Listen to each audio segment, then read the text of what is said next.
the most merciful, and may his blessings be upon his prophet and the prophet's family. Mr. President, as is the norm, I would like to thank you for my invitation and, of course, to comment on your elevation. Having worked with you for 5 years under your esteemed guidance, I can reaffirm the words of Senator Maharaj that there is no one more worthy, more meritorious than you to ascend to that office.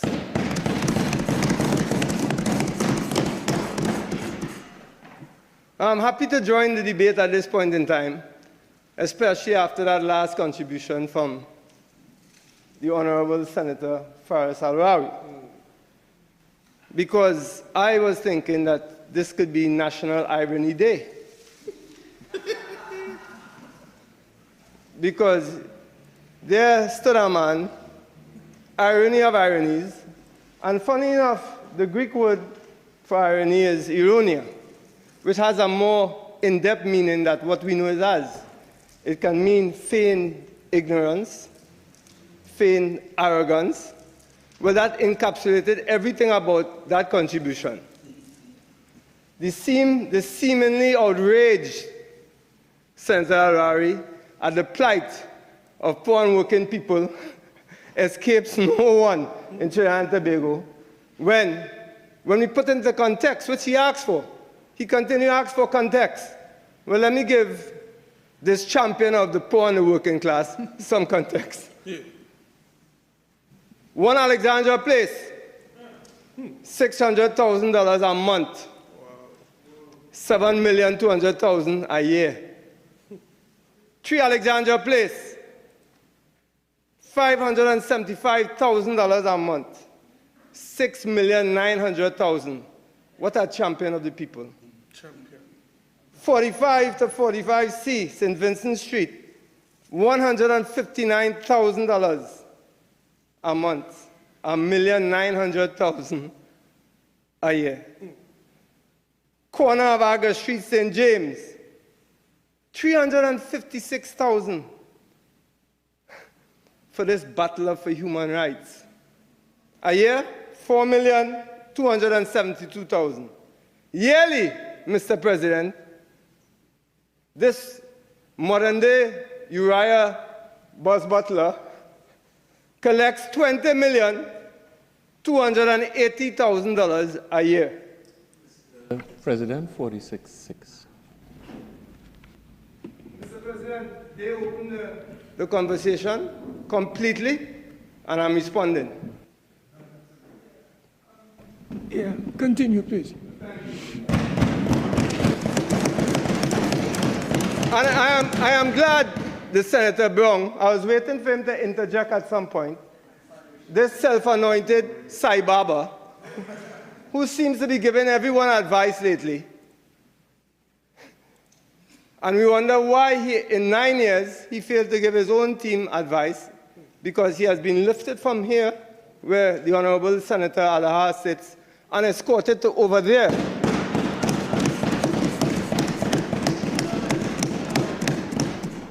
I wonder how his advice fared with his own party.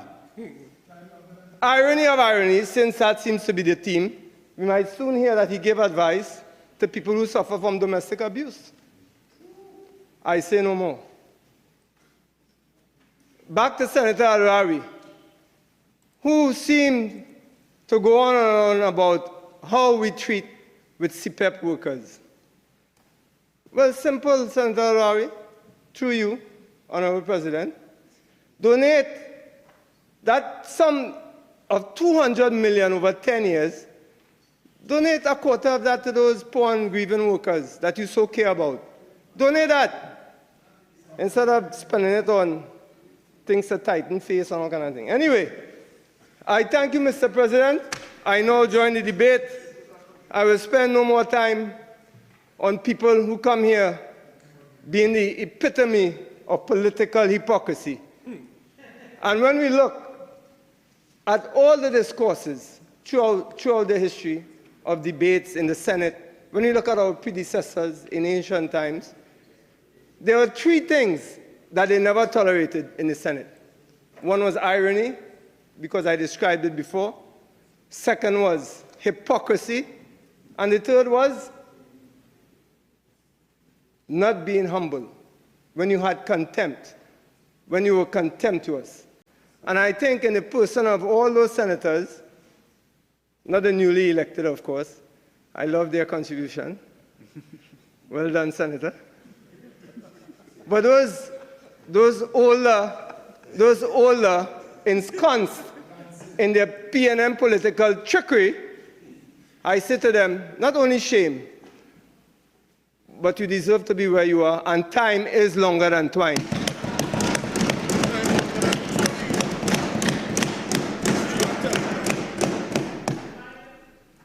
So, Mr. President, in examining this media review and the allocations and so, we of course inherited what I like to call scorched earth. Scorched earth. The P&M never leaves a place for anybody with anything in the till. We know that. Their hands long and sticky. Not a program you could find. So I'll deal with somebody who might feel he might get away. But he was dealt with. Commendations to my young senatorial colleague on my right, Mr. Daniel Rashid. He dealt with it quite well, eloquently, well-researched. I will continue there, sir.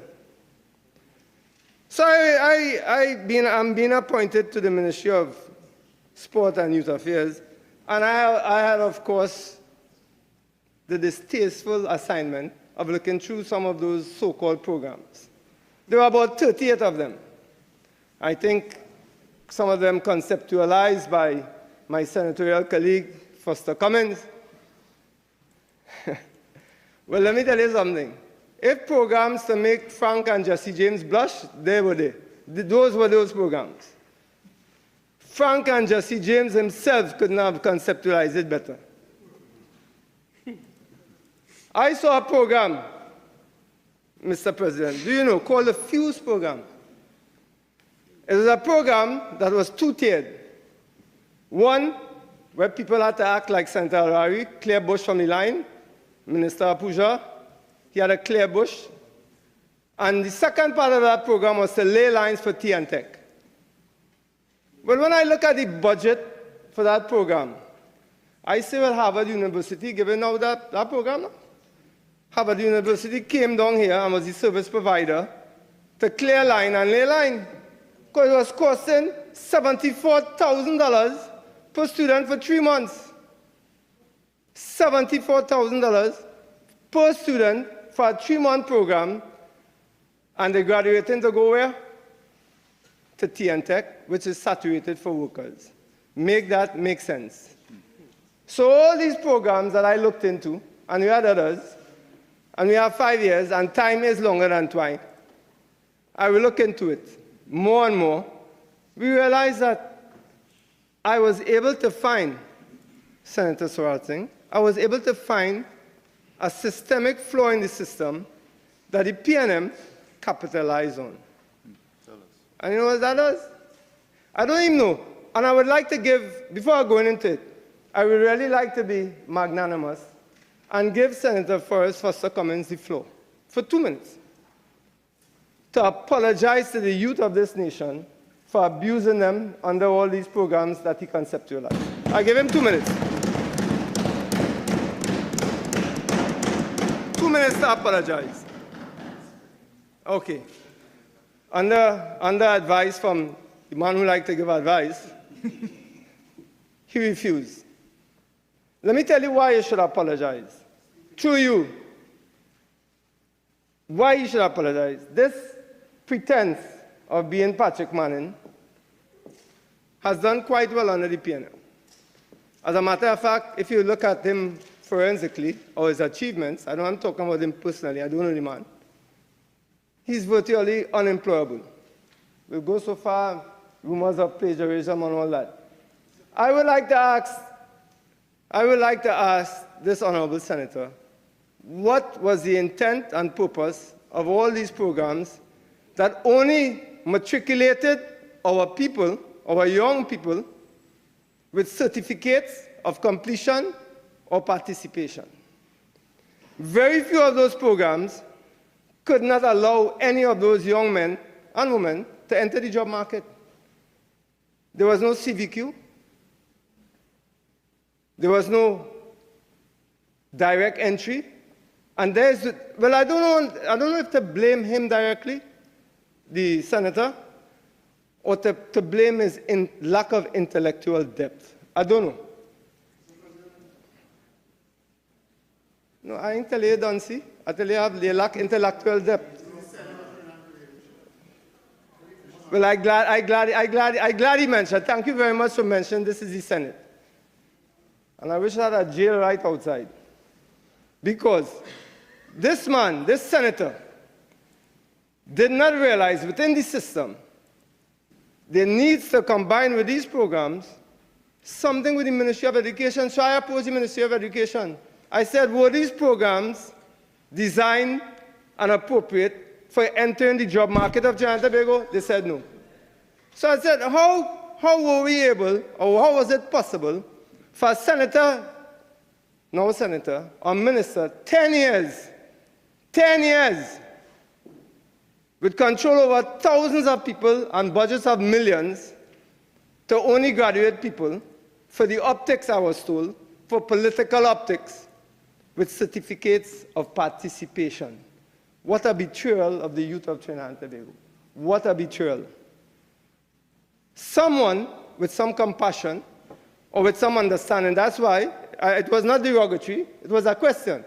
Is it a lack of intellectual depth on the part of the senator? Or was it intentional?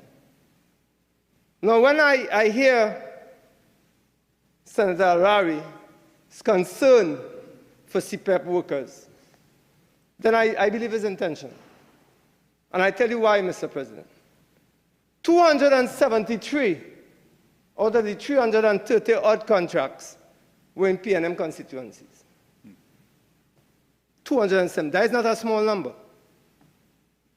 Then we have to ask ourselves, if they have so much love for black people and Indian people, who are the majority shareholders of this country, why then not have a program with CPEP that could possibly make these people graduate from just cutting grass and painting stone into something more meaningful for their lives, something more sustainable that will give them some kind of generational wealth. But no, you make sure that your family fix with generational wealth, and you make sure that yours fix also. This will not be accepted by the UNC at all. What we are about in the UNC is to make sure we break the monopoly of the PNM mafia that control a program that was meant to help poor and working class people, but has come to enrich their friends and their financiers. We will not let that happen now, we will not let that happen then. We will break that, and that is why you all are so upset. That is why he's so upset. $20,280,000 is not enough for him. And I know that from a personal anecdote, that his family was crying. Cannot take food out of his mouth.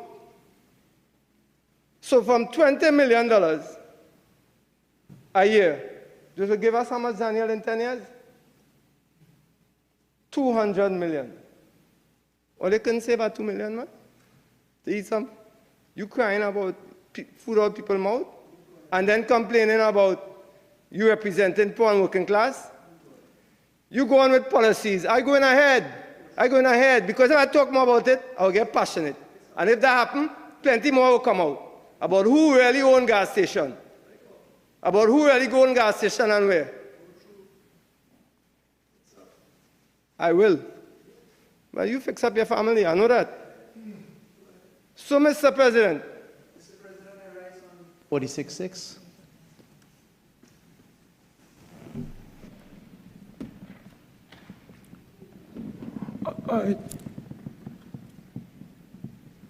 I know this debate, You had your turn. You said what you had to say. The Honorable Senator is responding. So I am a Democrat, and I'm allowing some flexibility in this debate. Continue, please. Mr. President, typical PNM. They could give, but they can't take. They could give, but they cannot take. He came, made some allegations about Senator Zakur, Minister Zakur, sorry, spoke about things, and here what, quoted it, by always prefacing it, he's a good man, and then you're bad talking. No, we can't do that. If you want to be honorable to the maximum. Being hard and firm of conviction is also part of nobility. Don't come here and play sanctimonious. Certainly not with me. Certainly not with me. So, me talking about truth. What I say here, thank God, Mr. President, I say on the outside. I say on the outside, I say it, and I say it here. So let me get back to the bill. Yes. So we have two senators on that side who pretend to care about the poor and working class while having had a good time for 10 years under the PNM. Senator Melanie Roberts-Rajman, who I quite enjoyed her presentation, spoke about fiscal conservatism. Remember their former leader talking about wean yourself off the government. And while we were weaning ourselves off, they were ham, lamb, and jam all over the place. Like it's only wean yourself off the government and fiscal conservatism when it comes to the children and grandchildren of Africa and India. When it comes to them and their family, hey, carte blanche. Carte blanche. Not like blanchishes. Some people can't spell that. It's carte blanche.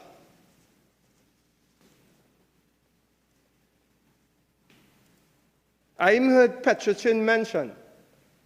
And I like to excuse the Honorable Senator Rajman for mentioning Appropriation. I don't know if she was in Trinidad and Tobago, but I certainly was here. I heard testimony, as our brother Senator Baptiste, Minister of Labor, mentioned. I heard directly how that affected not only 10,000 workers, but the whole French line communities, the trickle-down effect, how people were displaced, people used to sell small, had little groceries, mini-marts, so the multiplier effect in economic terms would have been much more than 10,000. You're looking at upwards at 22, 25,000. That was clear. 40, I hear, by all accounts. We had the Senator Rajman come in and talk about 10,000. We even had numbers where Senator Alawari mentioned 10,000 and then 7,000 somewhere. Not to belabor the point. We have been here in government a month, 2 months? 2 months. 2 months. We have to fix all the wrongs. We have to make those rights. I understand their haste in wanting to portray the government in a certain light. That is their job. That is their job. But what I cannot take, Mr. President, is the lies and the hypocrisy as they go about doing their work. I cannot take that. Why? I remember, as I segue, as people who discourse in debates do, I remember when I got stuck in Trinidad in 2020, and I ended up going into some charity work in my former community of Mongdo. And I remember carrying up some hampers, as my father and mother used to do. I remember carrying some hampers up Mongdo Hill. I had about 150 hampers. I was not aligned with any party at that point in time. And I went up into the community. And in about 20 minutes, I kid you not, senators, in about 20 minutes, 150 hampers went like that. Gone. What was telling, Mr. President, is coming down the hill from Mongdo after. And I kid you not, it has left an impression on me coming down the hill, and the person with me who was driving, Mikey, says, Senator, I look in the mirror and I see about 15 to 20 old men and women running down the hill behind the van to get a hamper. Falling over themselves, Senator Big. Falling over themselves. The level of poverty that was happening under the PNM. Falling over themselves to get a hamper in 2020. And they come here to pontificate about their care for CPEP workers. I mean, I can't even say shame. It's beyond shame. It's beyond shameless. And, you know, they like to puff up and feel like, you know, they deserve to talk about it. But not here, not with this UNC, not at all. We'll fight you here, we'll fight you outside. And we'll make sure that that narrative that you all tried to do in 2015, it ain't happening here this time. It's not happening here. And I don't, you know, Mr. President, moral clarity must have a manifesto. What I mean by that is when you pretend to be moral, you must also be manifest about it. It's what people say, like my mother and they who Christians to their heart, faith without works is meaningless. That's what it means. Faith without works is meaningless. So they come here and puff up and pretend like they care, and all political gamesmanship. And I'll give you another anecdote. We heard someone apologizing here to the AG. Big apology. Political grandstanding. Ask him, did he pick up the phone and call the AG to apologize to him? No, but full of political grandstanding. Look my boy. That is it. We had enough of that. Faith without action is meaningless. Meaningless. Get some truth within yourself. To thine own self be true. Father Kennedy grew up in the church with me. When the same church together. To thine own self be true. And it follows as the night, the day. And thou cannot be false to any man.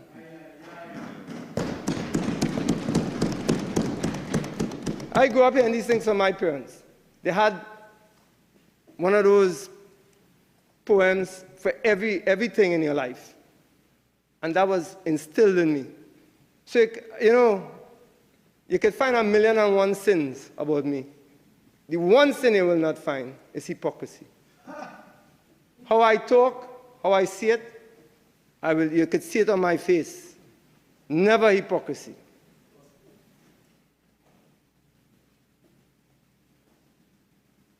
And I like the laughter from the next side. And I would laugh too if I was benefiting $20 million a year. I would laugh too, Senator Maharaj. I would laugh too. Yeah, I would laugh if I was benefiting $20 million. Anyway, I'm going all the way through.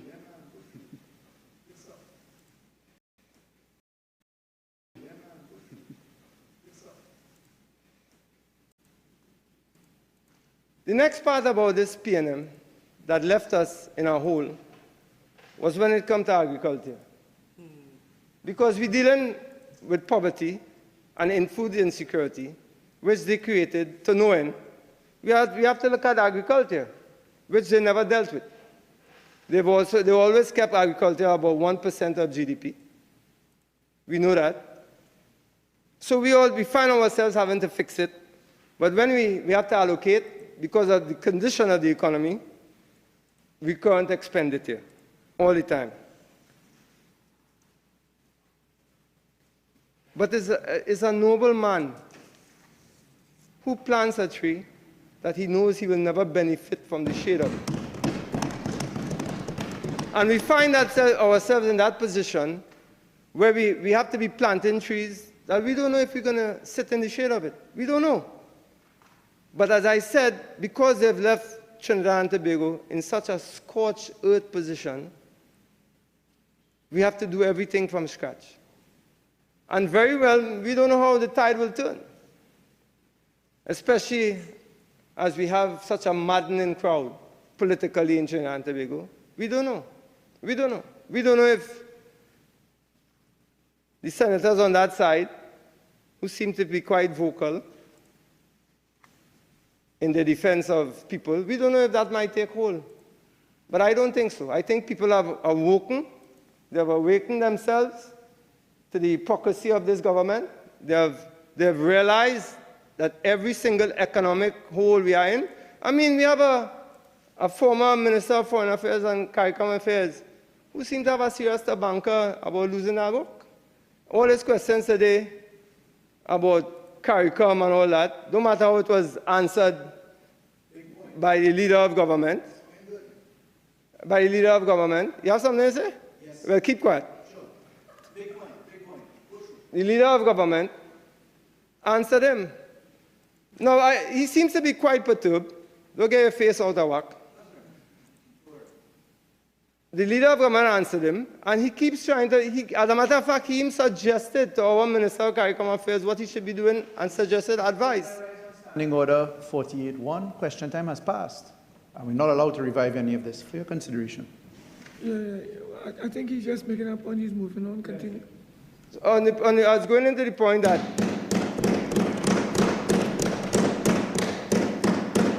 the minister who seems to freely want to give advice, under his watch, our visas to the UK were rescinded.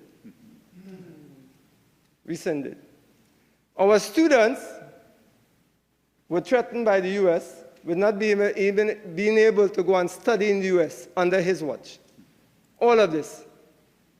We're on a serious watch when it comes to the European Union, where we don't know if that visa too, that Schengen visa, will be reinstated. Standing Order 46-1, there's no allocation for the Ministry of Foreign and CARICOM Affairs in this appropriation. Listen, if you want to be rigid in this debate, I could have stopped endless people. I have some flexibility in this debate. So continue.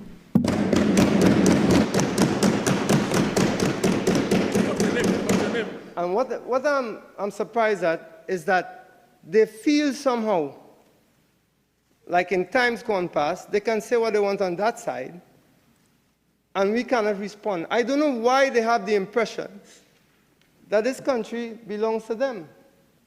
And you hear it in their utterances when it comes to CPEP, and I go back to that. They feel that that CPEP program was theirs to do what they want. But they're now faced with an opposition, with a government. They're now faced with a government who are firmly putting them in their place and letting you know you have 5 years to sit there and listen to our policies.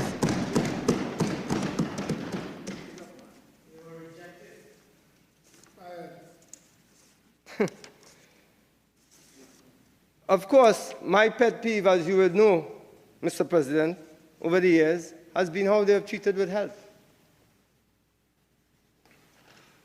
Because he who has health has everything. I mean, there's nothing you can enjoy in this world unless you have our health. And it's one of the things that this PNM government, they neglected. So we had to have an allocation of 728 million. Unfortunately, most of that might be in recurrent expenditure. Because what have they done? Here's what this PNM was so good at doing, Senator Alexander. Here's what they're so good at doing. Building buildings and useless car parks. Wonderful with that. So right in Skinner Park, where we had a hospital in dire need of help, they built car parks worth $130-something million. I mean, if I tell that to anybody, any neutral observer from a first world country, and then take him into Port of Spain, where I went about 10 days ago, one of my friends got in an accident from Mongdo, just walking through that place, Port of Spain, just walking through. I ain't getting to the central block that they I ain't getting to the central block yet. Yeah, I'm talking about the real hospital. The one where people all up the wall, on the sides, on the ground. I'm talking about that hospital. When you watch that hospital and look what they've done, I make the point that they're quick to ask you, where they get any money from? When we know where we get any money from, but we also know where the money gone. $130 million, 145 million for Skinner Park, a useless field that they keep for their stink and dirty parties. A government rudderless, visionless, that they can't even control their own internals. Thank you, Mr. President. But coming here to give us advice and to ask us questions about where we get any money from. Not once in their 10 years, they had a new revenue stream that we could have depended on. Until now, they owe businessmen over $6.5 billion in VAT refunds. And then talking about where you're getting money from. Money that, yeah, they have all the answers except for themselves. $6.5 billion. You know what these businessmen could do that? You know how that could be investments into business and keep the economy growing? No. What they offer them? Bonds. So defer any payment. Which becomes what? Without interest, a burden on who? The taxpayers. That's what they do. That's all they know how to do. But make themselves, I don't want to say rich, because I might get pulled up for that, but make themselves comfortable, that's what they know how to do. So Mr. President,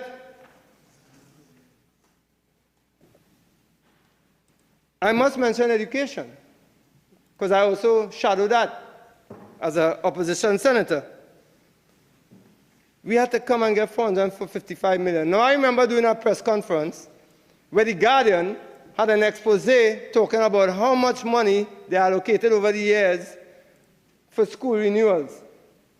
So to rehabilitate schools and school repairs. Millions, hundreds of millions of dollars. And when the Guardian looked at it, not a school rehabilitated, renovated. And they want to be asking where the money gone.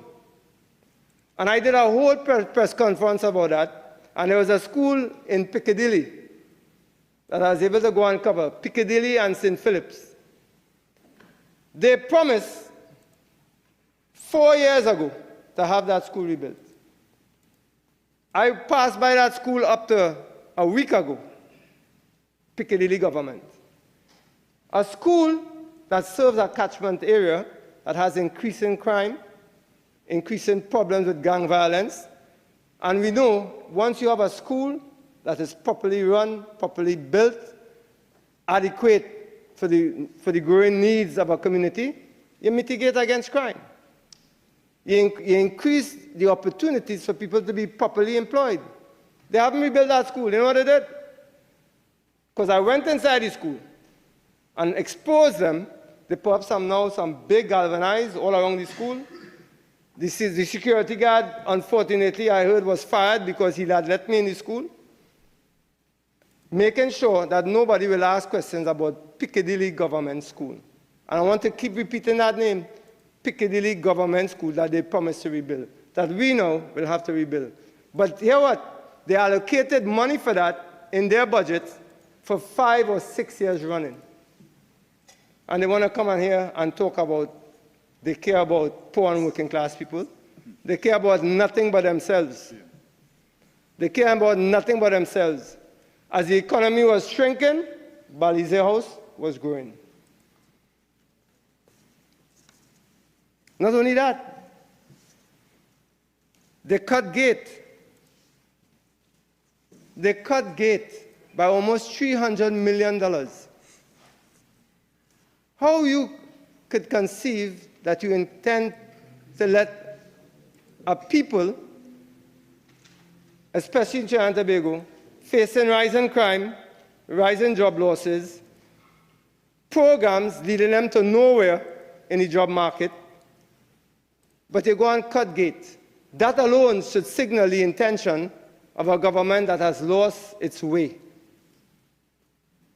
The United Nations, by every metric, they said to us in COVID, and I get to COVID now, they said to us in COVID, there are 3 things we must pay attention to, especially in COVID. 1, the first one they listed was education. Make sure you increase education. They cut education. Make sure you increase sports. They realized the importance of sports. They cut sports. Under the UNC from 100 million to 10 million. All the football leagues, budget cut. You cut the budget in the football leagues, what you do? You immediately put people in the exposed, underserved communities, you put them on the bread line. You give them a chance to be proper recruitment for who? The gangs. I mean, it's such a cluster bomb of stupidness, stupidity, wanton, intellectual debauchery from that side that I could talk for a year, basically, of what they haven't done. I will say, before I wrap up, there's a systemic flaw. I mentioned it briefly before, in the programs created under Youth Affairs, where most of the programs did not allow matriculation into the job market or proper educational system. They did not. As time goes on, I will, outside of the parliament and inside, indicate what those programs were and how they affected thousands of young people who basically ended up going to a program for 3 or 6 months and basically going home with a piece of paper, giving them a certificate of participation and certificate of completion. That doesn't allow for entry into our job market.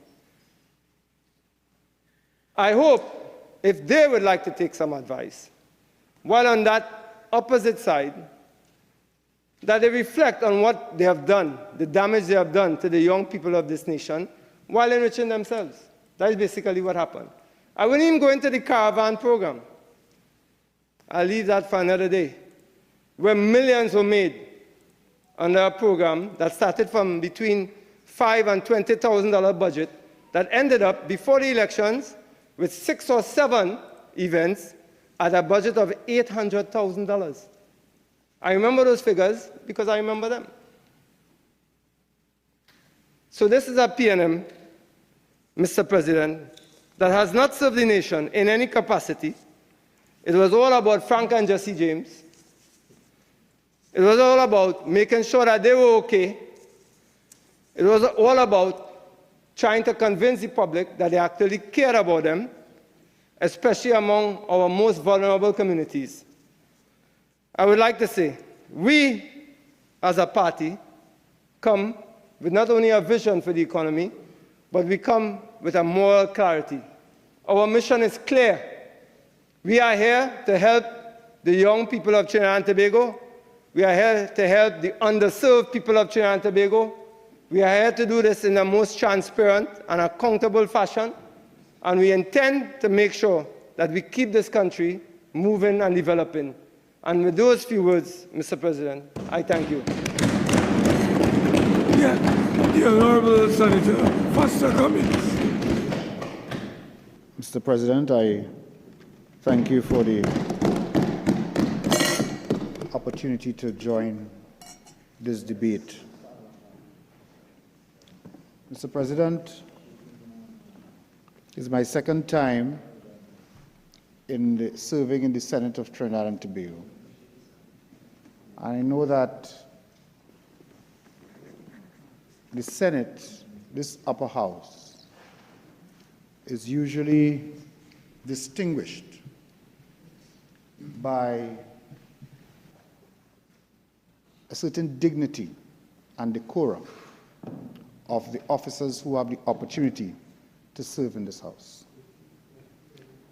I would hope that those who had their own challenges in Lebanon would understand that the prison that they seek to have close by might resemble the one visited in Lebanon. Mr. President, I will spend my time treating with some of the issues because I have little time for personal attacks against colleagues, whether they sit on my bench or on the government bench. But I have to correct for the record some of the statements made by Senator Nakhid. Mr. President, the CPEP program, which was started under the Patrick Manning government sometime